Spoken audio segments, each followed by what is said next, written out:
My guest for Faith Feature joining us once again via Skype from Syracuse is Jeremy Miller from the Salvation Army Empire State Division. It's great to have you back on Faith Feature, sir.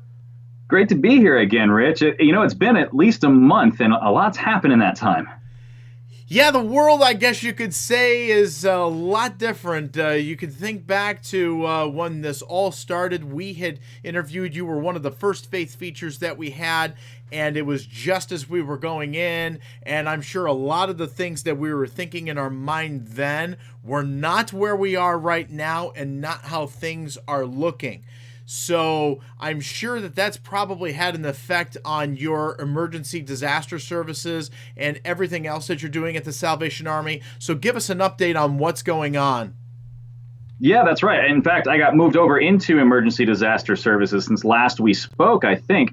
And we've been working on a number of things in this particular department. Mostly we are working to make sure that our folks, our officers and volunteers and staff members who are out there feeding the hungry and helping people in need, and they're attacking this poverty situation that we have in the middle of a pandemic at the same time.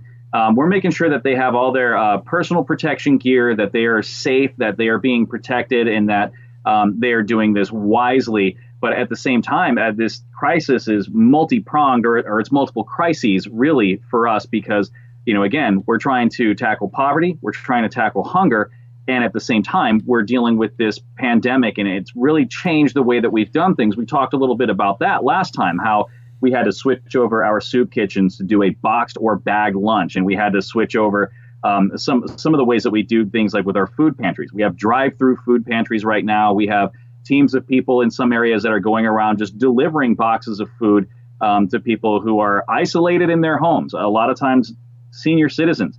They're shut-ins. They can't really go anywhere. They don't have the ability to travel as well and maybe get out to some of our food pantries and those sorts of things. So we've been bringing those care packages and food boxes to them.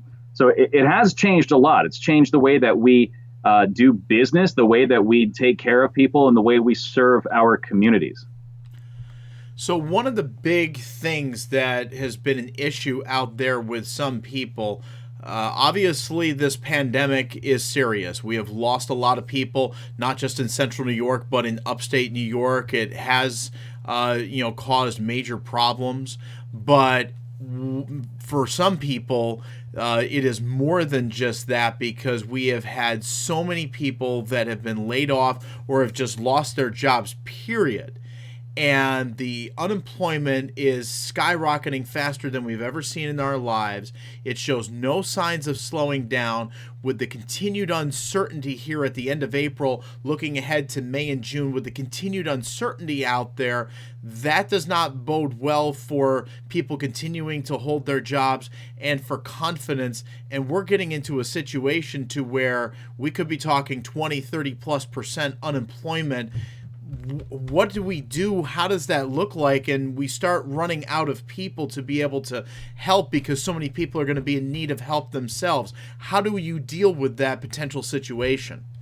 Well, we are here, and we have been through not anything like this, but we have seen things similar that gave us some window to look through to have an idea of how we should approach this. For instance, after the Great Recession in 2008, there were 10 million people who came to us for help. They needed help getting employment again, whether it was, going back through and brushing off a resume that maybe they haven't looked at in 10 years, or whatever the case it was. They came to us for help, and we're ready to provide that help again.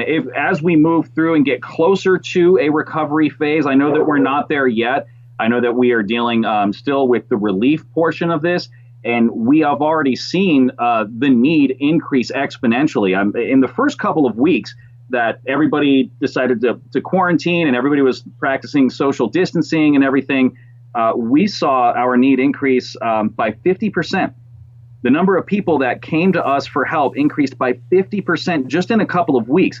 That's a dramatic uptick in a very short amount of time. And we were going through more resources. I think I mentioned to you the last time we spoke that we were giving away more food in our food pantry boxes to make sure that people didn't have to expose themselves and come out as often or as frequently.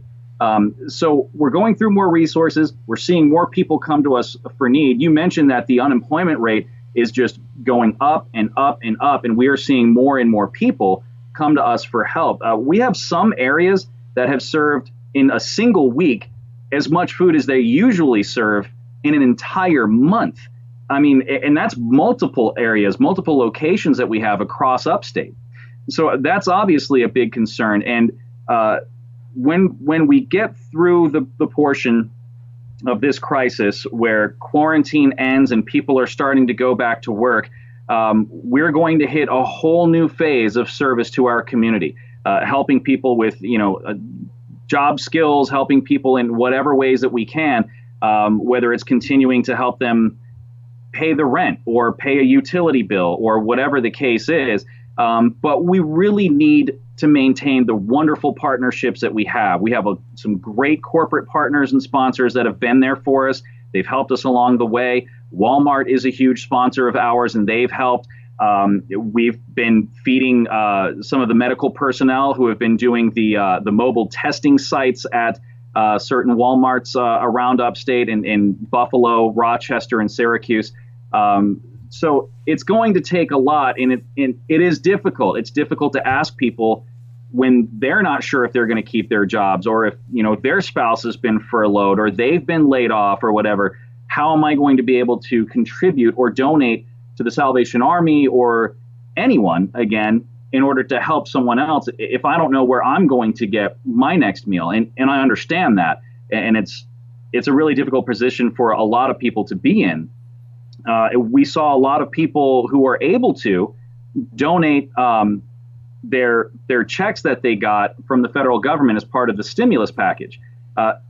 That's a massive contribution. It goes a really long way for us. It helps us to feed so many families and so many kids. And we've gotten donations from, as I mentioned, some of those corporate sponsors and partners.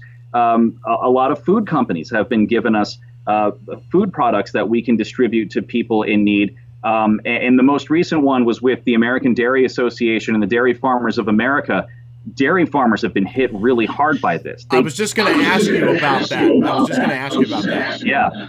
Yeah, I mean, they're having a hard time being able to sell their milk, so they are donating it to the Salvation Army and some of our community partners who also work with food programs. But we've taken in thousands of gallons of milk, and they're going to do that for the next couple of weeks. I don't know how long exactly. I don't think they're even sure how long, but at least 5 weeks, I think, that we will be able to get half-gallon size containers from the ADA and DFA. And we will be able to give those out to the community, people in need, our soup kitchens, our food pantries, whatever have you. So it's, on the one hand, yeah, there's a lot of things to be concerned about. There's a lot that you can look at and say, oh my gosh, I don't know how this sector is going to recover, how this area is going to recover. But the most incredible things I have ever seen in my life have also happened during this crisis. And that's seeing these community groups come together and partner up and work together to make sure that we are all taking care of our neighbors, and seeing just neighbor to neighbor, making sure that you're watching out for people and you're taking care of one another, even while you're social distancing. It's been some of the most amazing things that I've ever seen in any kind of a situation. We need those testimonies, and certainly the stories of faith. We need to hear those right now, especially as this is becoming prolonged, especially as there's suffering not just from people with the virus, but all these things economically. Can you share with us some of those, some more examples of encouragement that you've seen personally or that others have reported to you within the Salvation Army? I just know that there have been a lot of people that have come to us and they said, I don't know what I would have done. I have nowhere else to go. I don't know what else I would do. One of the you can call them less fun parts of doing emergency disaster services with the Salvation Army is we look through the statistics. We look through the numbers of how many people have been lodged in one of our shelters, or how many people have been fed from our food pantries. And it seems like it's just numbers.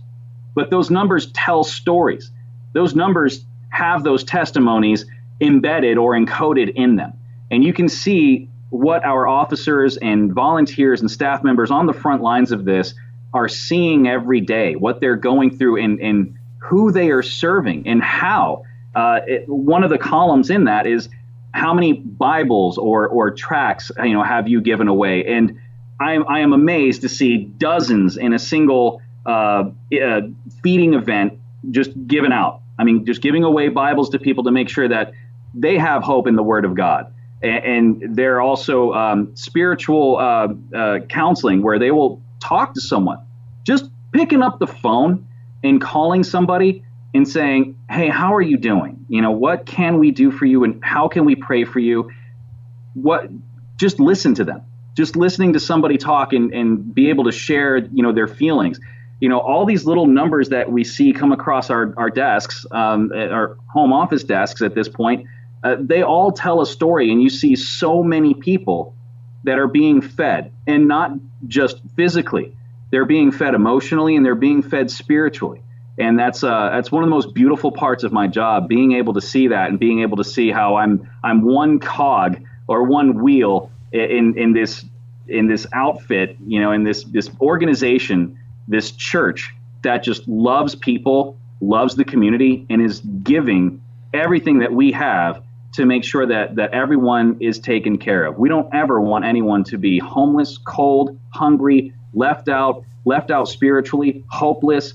We can't just sit by and watch that. We can't see that. It literally keeps us up at night. So these are the people that I have the most respect for, because they work so hard and put in so many hours to take care of their neighbor. And that's probably the greatest commandment we got, right? Love one another, love your neighbor, as you do yourself, and that's what we're seeing in a lot of these testimonies and in a lot of these situations. And another thing that I wanted to bring up, Rich, is, we mentioned the emotional and spiritual care aspect of this, and we've actually launched a hotline to make sure that, people are being heard, that they're being taken care of, and that they're being listened to. And right there, as my dog starts to go nuts, because all it takes is somebody to walk down the street, and it freaks them out even more that they have masks on. So I'm pretty thankful that you can edit this. Or I may not edit it. We could just let it fly. You could leave it in there as I'm talking about, this emotional portion of this. Hey, you know what? Maybe this could be left in as a test of, and of course we can joke about this, as Jeremy, obviously former news anchor for CNY Central. I used to be a TV meteorologist for a local affiliate in Central New York, in Utica many years ago. So we have on-air broadcast experience, and usually when stuff like that happens in live news, you're told to power through it. If it's taped, then you just say, just cut and start again. I mean, what can you do, really? Yeah.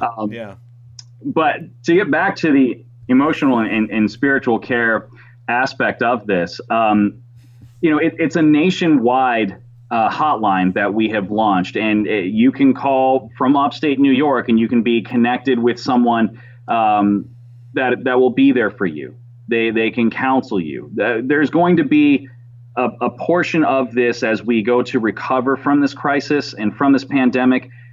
A lot of people are traumatized. A lot of our friends and neighbors, they've lost friends, they've lost neighbors, they've lost family members, loved ones, colleagues, you name it. They've been affected by this pandemic in so many ways. Lost jobs, lost income. How am I going to pay my mortgage? Well, some bills have been put on hold for a little while, but what happens when they want that money? How am I going to come through with that? There are people that are there to listen to you and to counsel you and to help you out. And I just want to give you the number for this hotline. And the lines are open from 9 o'clock in the morning until 11 o'clock at night Eastern time. It's 1-844-458-HOPE. 844-458-4673. And somebody will be able to take your call and hear you out and listen to you, pray with you, and just speak with you. The biggest thing that I've noticed, Rich, is what people need the most right now is human connection. They need that hope, Yes. and they need that ability Yes. to connect with somebody else. Yeah, absolutely. Absolutely. So that number one last time, 844. 844-458-HOPE. That's 844-458-4673. 458-HOPE. As we give hope in the journey at the Mars Hill Network, I guess that's quite appropriate here. Very good friend, not just personally, but of the Mars Hill Network, Jeremy Miller from Salvation Army. Thank you once again for joining us on Faith Feature. God bless you guys. Stay strong, stay faithful, and hopefully this will end soon. Yeah, thank you, Rich. Love you guys. God bless. Absolutely. And if you want to see the original Faith Feature that we did with Jeremy Miller when Faith Features first started back in March, or any other episodes of Faith Feature, you can always check out our Mars Hill Network YouTube page and look on the Mars Hill Network Facebook page for these features to be posted daily. I'm Rich Lupia for Faith Feature here on the Mars Hill Network, where we give you hope in the journey.